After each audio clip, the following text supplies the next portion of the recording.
Oi, turma, bom dia. Infelizmente, hoje eu não estou conseguindo fazer com a televisão como eu sempre tenho feito com vocês. Eu estou tentando aproximar ao máximo do meu notebook, porque eu tive um probleminha técnico aqui em casa, então não estou conseguindo fazer aquele esquema na televisão que eu sei que fica melhor, tá? Mas aí eu vou acompanhando aqui o livro de vocês, tá bom?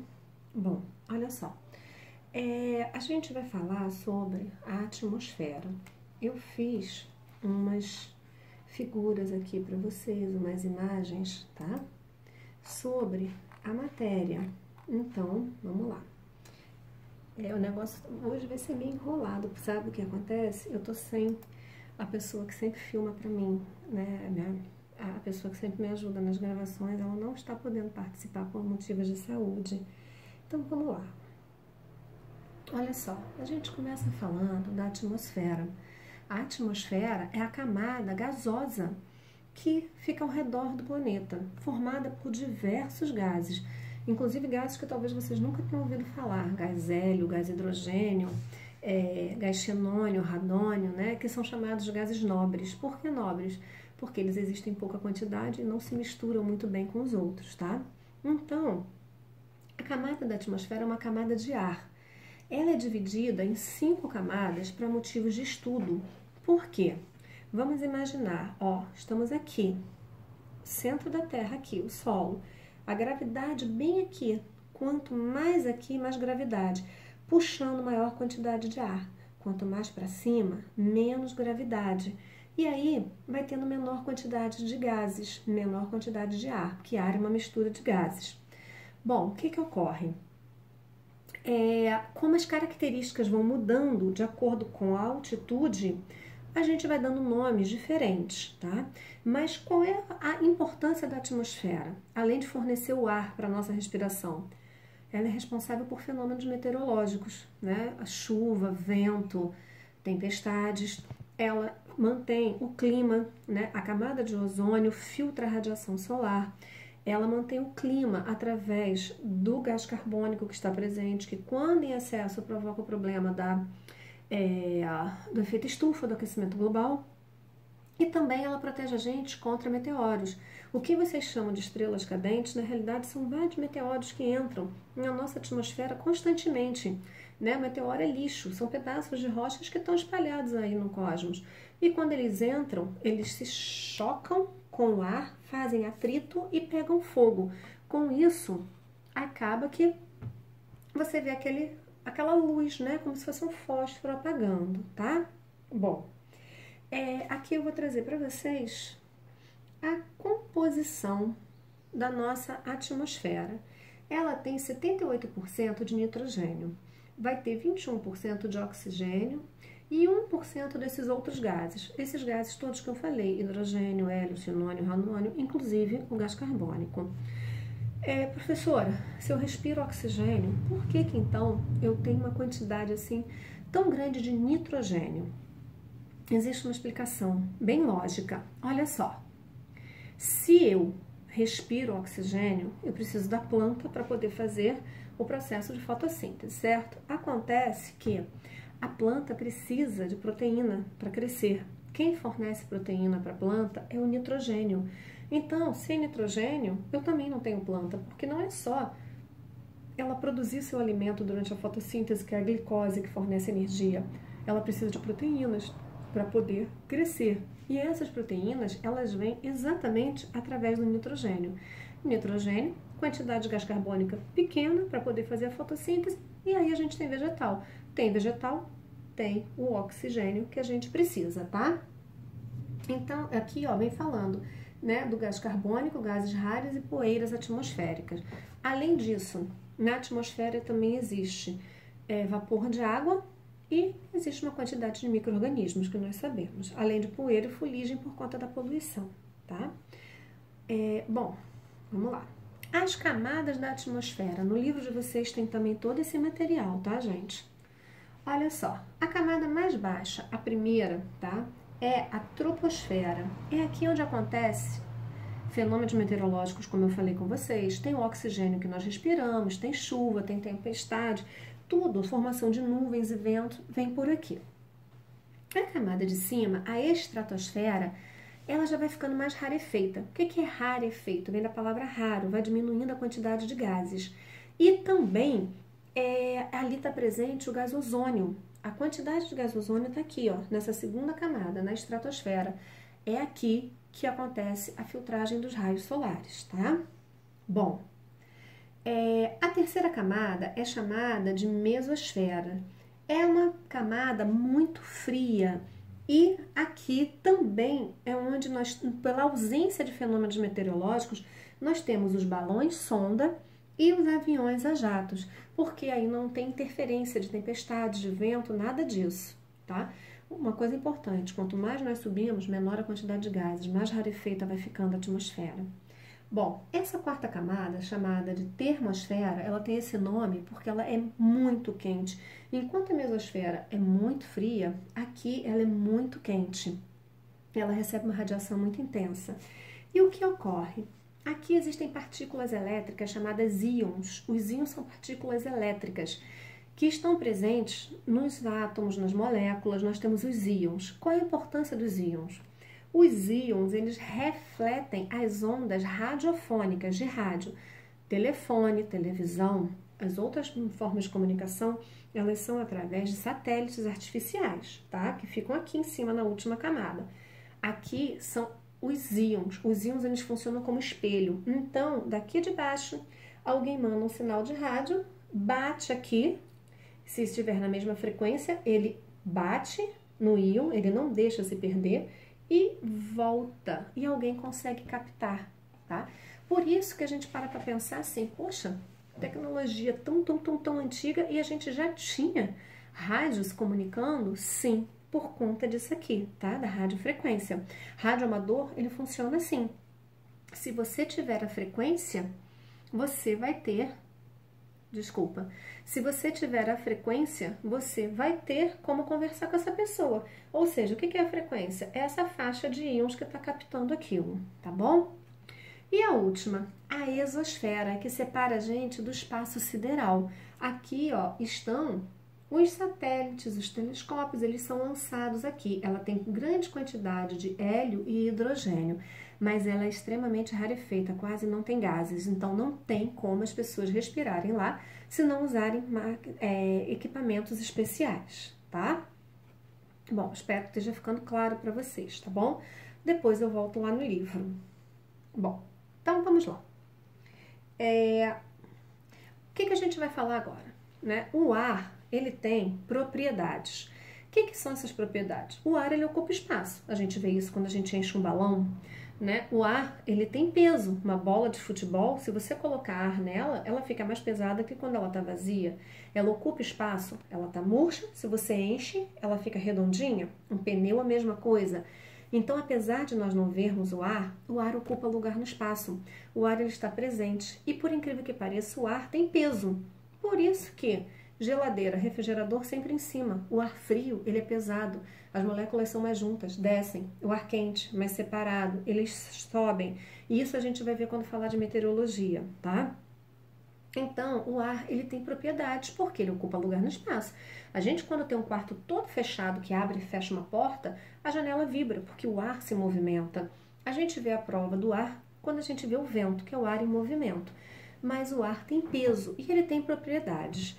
Uma das primeiras propriedades do ar vem a ser a compressibilidade e a expansibilidade. O que é isso? As moléculas de ar, elas são expansíveis, elas têm a capacidade de se espalhar. Então, quando nós botamos um perfume, ele se espalha pelo ambiente, porque as moléculas dos gases têm essa propriedade de se espalhar. E também tem a propriedade de se comprimir. As moléculas vão ficando toda apertadinha, e é assim que a gente consegue encher um pneu, por exemplo, ou encher uma bola. Nós também temos uma outra propriedade do ar chamada elasticidade. Que propriedade é essa? É a propriedade que quando você aperta e você para de apertar, ele volta para o seu tamanho normal. Isso aqui é visto na seringa. Quando a gente puxa, a gente estica essas moléculas. Ela volta para o seu normal. Quando você aperta, chega uma hora que para. Você larga, ela volta para o seu normal. São propriedades que o ar traz para a gente, tá? Mas o ar também tem a propriedade de ter peso. Quanto mais ar, mais peso. Se eu colocar um livro na minha mão, é um peso. 3 livros é outro peso. 10 livros, muito mais peso. Quanto mais livro, mais peso. Quanto mais ar, mais peso. E porque o ar exerce esse peso, é que nós vamos dizer, né? Dizemos que o ar exerce pressão. É a pressão atmosférica. Então, por que isso acontece? Olha só, pela quantidade de ar, tá? Quanto mais baixo eu estou, mais ar eu tenho sobre o meu corpo. Mais peso, mais pressão. Quanto menos ar eu tenho sobre o meu corpo, menos peso, menos pressão, tá certo? E isso é medido através de um instrumento chamado barômetro. O barômetro, eu vou mostrar para vocês no livro, ele mede essa pressão atmosférica, tá? Por isso que quando a gente sobe uma serra, fui lá para Petrópolis ou Friburgo, eu também tenho ar, por isso que eu não sou esmagada.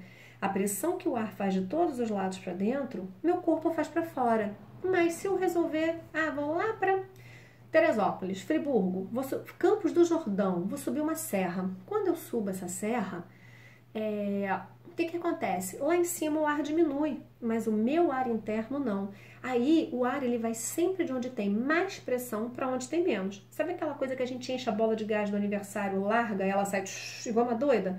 Porque ele está cheio de pressão ali, comprimidinho, quer fugir para onde tem menos. Por isso que a gente às vezes sente o ouvido doer. O ar, ele quer sair para poder igualar. Aí a gente sente essa dorzinha, tá? Os jogadores de futebol, por exemplo, quando eles vão jogar num lugar que tem muita altitude, aí lá tem menos quantidade de ar. O meu corpo quer tirar esse ar, aí eu, em vez de entrar, porque como eu disse para vocês, vai de sempre de onde tem mais para onde tem menos. A respiração ela vai assim, a caixa torácica aperta, fica apertadinho, joga o ar fora. A caixa torácica abre, tem muito espaço, o ar entra. Nós chamamos isso de um processo de ar comprimido e rarefeito. O comprimido é aquele que está apertadinho.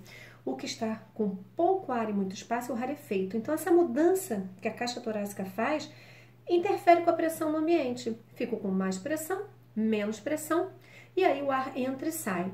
Lá em cima, né? Fui lá para o Equador jogar futebol. Tem pouco ar, então a tendência é que o ar saia. Por isso que os jogadores ficam cansados ou tem que chegar antes para poder fazer a adaptação. Bom, e aqui mostrando pra gente o que eu falei, tá? Olha quanta bolinha aqui embaixo, moléculas do ar. Ar bastante, né? Bastante quantidade. Quando vai subindo, vai tendo pouca bolinha, vai ficando rarefeito, tá? Bom, agora eu vou passar pro livro de vocês, pra gente poder acompanhar as figuras, tá? Tô meio enrolada, hein, gente? Sem o meu auxiliar aqui. Deixa eu ver se eu consigo, rapidinho, já volto aí pra vocês, espera aí. Foi, pronto. Então, vamos lá. Né? A atmosfera, biosfera vai ficar para uma próxima aula, tá? Então, vamos lá. Então, aqui, ó, que tem lá que eu vou mandar para vocês, falando da quantidade do nitrogênio, oxigênio e os outros gases, tá? Que nós explicamos. Aqui, mostrando a última figura que eu mostrei para vocês das bolinhas, mais baixo, por conta da gravidade, maior quantidade de ar, vai subindo, ele vai ficando com poucos gases, vai ficando rarefeito.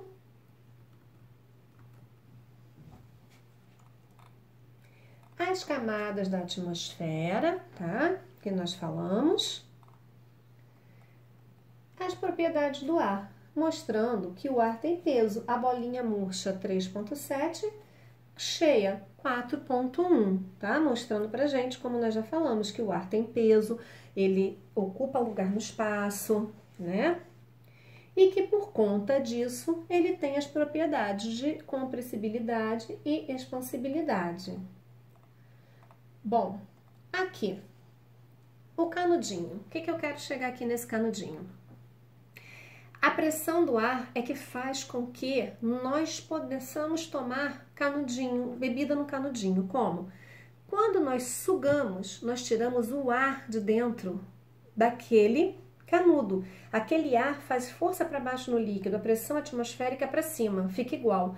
Quando eu tiro o ar, a pressão atmosférica vence e empurra o líquido.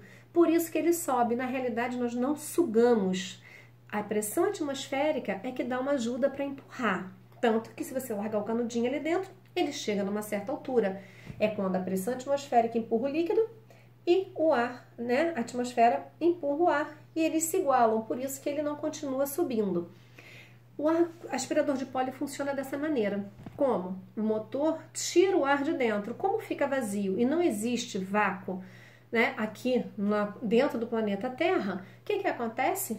A atmosfera empurra o ar para dentro do aspirador. Por isso que ele consegue fazer aquele movimento de sucção. Na realidade, a atmosfera está interferindo ali, tá?